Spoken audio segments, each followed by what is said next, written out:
नमस्कार मित्रांनो, आज आपण बोलणार आहोत सुप्रसिद्ध विनोदी अभिनेते शरद तळवळकर यांच्या संबंधी. बॉलिवूड किस्मत या यूट्यूब चॅनलमध्ये आपलं हार्दिक स्वागत. शरद तळवळकर यांचा जन्म 1 नोव्हेंबर 1918 मध्ये अहमदनगर येथे झाला होता. त्यांना लहानपणापासून अभिनयाची आवड होती. त्यांनी ज्या भावे हायस्कूलमध्ये शिक्षण घेतले तिथे त्यांनी नाटकामध्ये अभिनय केला होता. शालेय जीवनात म्हणजेच पुण्याच्या भावे स्कूलमध्ये एनवेलेस, रणदुदुंभी नाटकातील शिशुपाल आणि साष्टांग नमस्कार या नाटकातील भद्रायू भाटकर ही पात्र त्यांनी अतिशय सुंदर रीतीने रंगविली होती. इथूनच त्यांच्या रंगभूमीच्या प्रवासाला सुरुवात झाली. छापील संसार नावाच्या पहिल्या व्यावसायिक नाटकात त्यांनी काम केले. हा अभिनयाचा छंद जोपासत असताना त्यांनी मिलिटरी अकाउंट्समध्ये नोकरी केली. त्यावेळेस त्यांचे शिक्षणही सुरू होते. विनोदी अभिनेता म्हणून त्यांनी केलेला पहिला चित्रपट होता माझा मुलगा. तिथून सुरू झालेला विनोदी अभिनेत्याचा प्रवास शेवटपर्यंत सुरूच होता. नाट्य आणि चित्रपट क्षेत्रात त्यांनी आपल्या अभिनयाचा प्रभाव पाडला होता.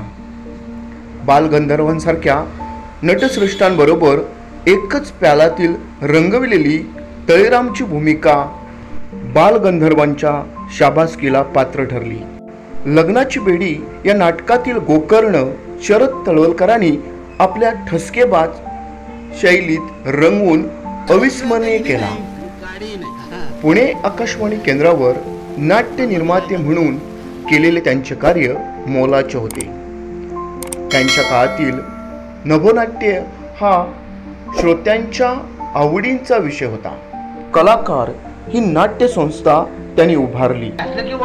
भावबंधन मधील कामन्ना, अपराध मीच केला मधील तृप्ती काका, दिवा जळू दे मधील गोळे मास्तर अशा अनेक नाटकामधील अनेक भूमिका संस्मरणीय ठरल्या. अप्पाजींची सेक्रेटरी आणि सखी शेजारीण या नाटकातील त्यांच्या भूमिका हलक्या फुलक्या पण सबंध नाटक पेलून धरणाऱ्या दमदार अशाच होत्या. कॉलेजमध्ये आल्यावर त्यांनी अभिनयासोबतच नाटकांचे दिग्दर्शनही सुरू केले. तरुण तळवळकरांच्या प्रतिभेने केशवराव दाते प्रभावित झाले आणि म्हणूनच केशवराव दाते यांनी 1938 मध्ये त्यांनी नाट्य कला विकास कंपनीसाठी त्यांची निवड केली. शरद तळवळकर यांनी 1952 मध्ये दत्ता धर्माधिकारी यांच्या अखेर जमलो या चित्रपटातून राजा गोसावी यांच्यासोबत चित्रपटसृष्टीत पदार्पण केले होते. हा चित्रपट हिट झाला आणि राजा गोसावी आणि शरद तळवळकर ही जोडी कॉमिक जोडी म्हणून उदयाला आली आणि त्यानंतर अनेक चित्रपटामध्ये एकत्र काम केले. शरद तळवळकर यांनी त्यांच्या सुरुवातीच्या काळात मुंबई, पुणे आणि कोल्हापूर येथे काम केले. लाखाची गोष्ट आणि पेडगावचे शहाणे हे त्यांच्या सुरुवातीच्या काळातील चित्रपट होते. अवघाचे संसार हा त्यांचा पहिला रंगीत चित्रपट होता. यातील सर्वात मनोरंजक म्हणजे त्यांची थिएटर अभिनेता म्हणून कारकीर्द.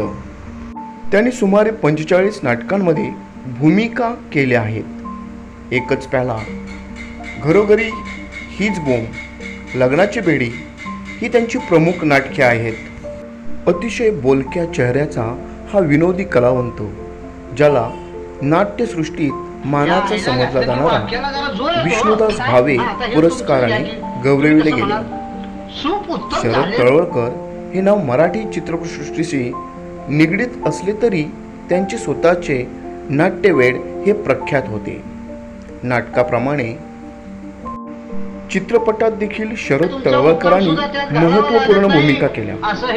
लाखाची गोष्ट, पेडगावची शहाणे, तुळस तुझ्या अंगणी, रंगल्या रात्री अशा, अखेर जमलं, वाट चुकलेले नवरे, बायको माहेरी जाते, मुंबईचा जावई आणि एकटी अशा कितीतरी गाजलेल्या चित्रपटातून त्यांनी भूमिका केल्या.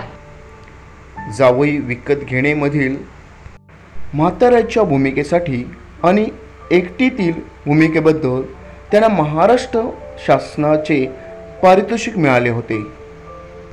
शरद तळवळकर हे 1992 मध्ये वाशी येथे भरलेल्या 72व्या नाट्य संमेलनाचे अध्यक्ष होते. एकटी, मुंबईचा जावई, जावई विकत घेणे आहे, रंगल्या रात्री अशा, धूमधडाका, लेक चालली सासरला आणि तू तिथे मी यासारख्या चित्रपटातील भूमिकांसाठी त्यांना अनेक पुरस्कार मिळाले होते. 22 ऑगस्ट 2001 रोजी सायंकाळी वयाच्या 82व्या वर्षी शरद तळवळकर यांचे पुण्यातील राहत्या घरी हृदयविकाराच्या झटक्याने निधन झाले. त्यांच्या अभिनयाला सलाम. व्हिडिओ आवडल्यास व्हिडिओला लाईक करा, चॅनलला सबस्क्राईब करा. धन्यवाद.